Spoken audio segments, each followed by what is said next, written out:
It went great. To answer your question, it went great. And I think as we get going on, we just get better and have some more fun and decided to kind of kick in some of the ideals that we got.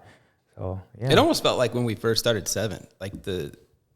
Oh, when you were burning your knuckles, or when I wanted a wing print and all those jerseys. Yeah. No, not that, but just the I don't know. I mean, people were stoked, I think, when we started it. Yeah, I think people like different, and I think, again, I enjoy speaking, and it's part of my life where all the knowledge and all the things that I went through, like I'm kind of platform to really just talk about all of it, however much and less I want, and not to be kind of like, oh, I can't say this, can't say that, like just kind of be who I am. And then so that's part. And I think people appreciate different stuff, and again, not being gone for a while, I think people appreciate me being back. I appreciate myself being back, but also just everything in the world. Like, I think everybody looks at things different. So really, when you have something, you just kind of appreciate it. But for me, it's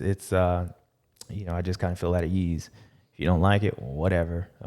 It's who I am, and but it's nice to have the support from everybody. So I think you did a great job on Pulp explaining how, after you kind of stepped away from racing, that you felt lost for a little bit. And I honestly didn't even know that, it sounded like you kind of went into a little bit of a dark place, and you were looking for kind of what's next. What does James want to do?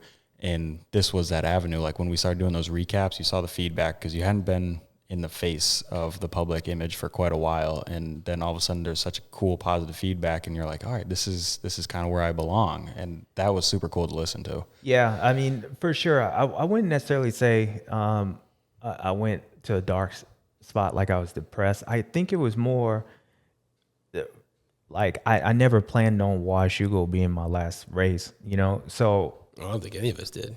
Yeah, I mean, like when I was sitting on that hay bale when I crashed at 12, like in Houston, that could have I prepared that was more likely. That was the last race that I retired that time, so I had more of that retirement than I actually retired. But I think it was just more of, okay, I still want to race, but I want to race the way I want, like try to figure out a team. And we were working on the team stuff behind the scenes and all that. So there was really no. And that went on for a year and a half, maybe. Year. So I mean, into 2 seasons that went into.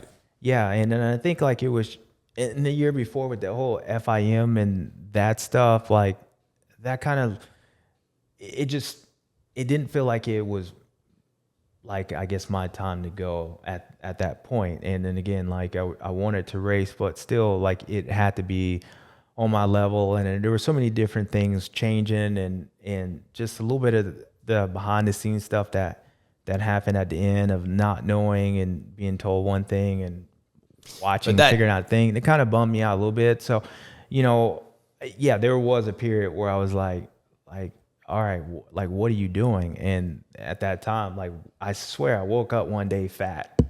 Like I woke. I don't know if it was one day.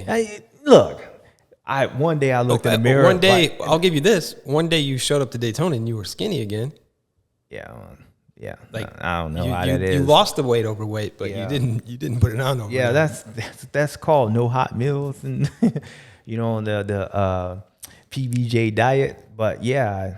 No, I've literally looked in the mirror. I could look at old pictures and be like, damn, like I look like a 30-year-old Big J. Like, you call me Big Little J, like over there.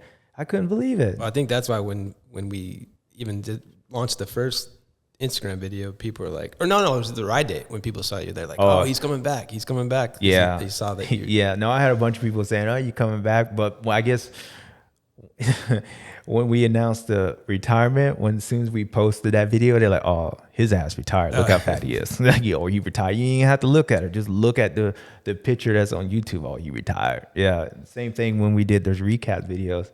I was like, ooh, Cole, you're going to have to cut out half of my face, like, because it was big. But, yeah, there was just a little uncertainty going on. And just kind of throughout my whole career, I've always been the type that I ain't going to say nothing unless I know what I'm going to say. And that's kind of the way it was. Because like you said earlier, like, people They did fairly, or whatever you want to say. Like it always was a different reaction if I did the same thing somebody else, and probably for the longest time I looked at that as it was unfair.